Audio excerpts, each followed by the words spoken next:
Hey, hi everybody. This is Bob and Lou at the Two Old Guys Garage. It's been a couple of weeks since I published the last video, so not a lot has taken place. So just to let you know that we haven't died yet, I'm going to make a shorty and bring you up to date, such as it is.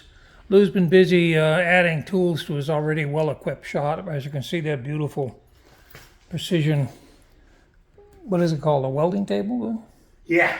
Welding table with all the fittings and stuff. And then he's been working on his recent acquisition of his new welder, adding a hand control switch. Yeah. And you said They'll take place of the foot pedal. Oh, okay. Give you more precise control, huh? Yeah, it's just easier to, Yeah, to do that little fine stuff. Always stuff. drag the foot pedal around.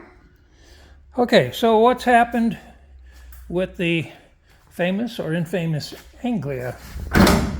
Still working on the hinges.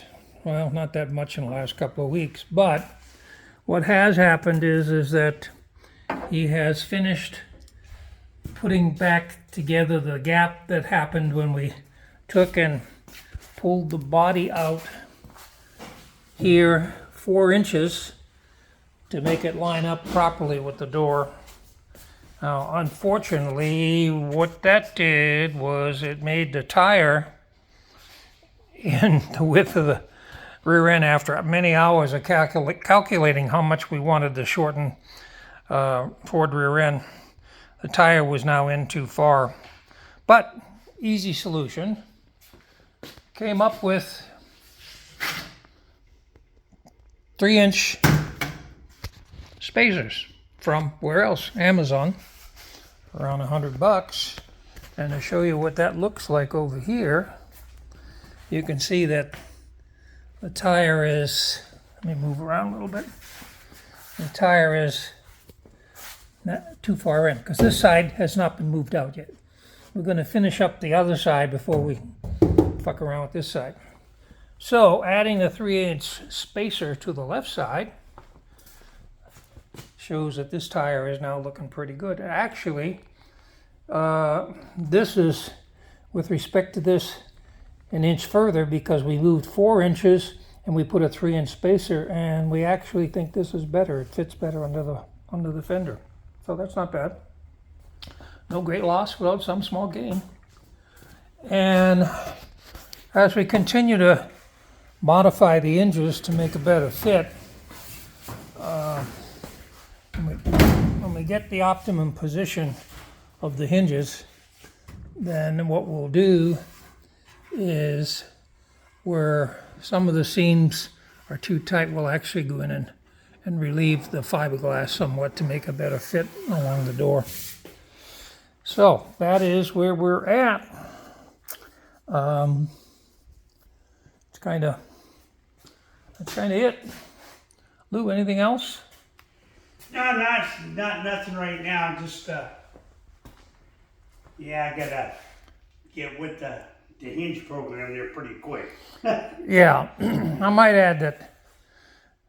I just need to get a break from it for a while. Yeah, you might kind of say that the whole door and hinge thing has been kind of discouraging, but got to keep at it. Can't give up.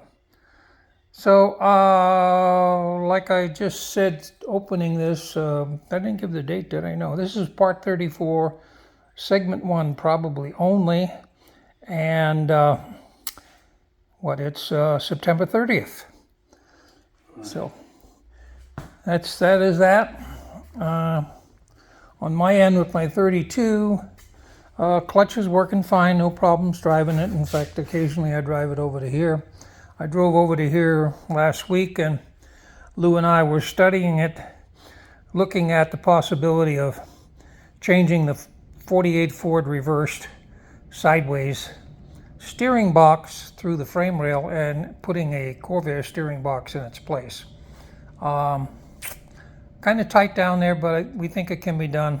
So kind of waiting to see if I'm going to proceed with it or not. In fact, I do have the Corvair box, and the first U-joint from the Corvair to a double D. And I might end up using the 1 3/4 straight steering column that Lou first bought to use on the Anglia, and then changed his mind and went to a tilt steering. So anyway, that is that. So I guess that's the end of this one. I'm going to go back to my beer in my chair. Everybody take care. We'll catch you all later. Bye.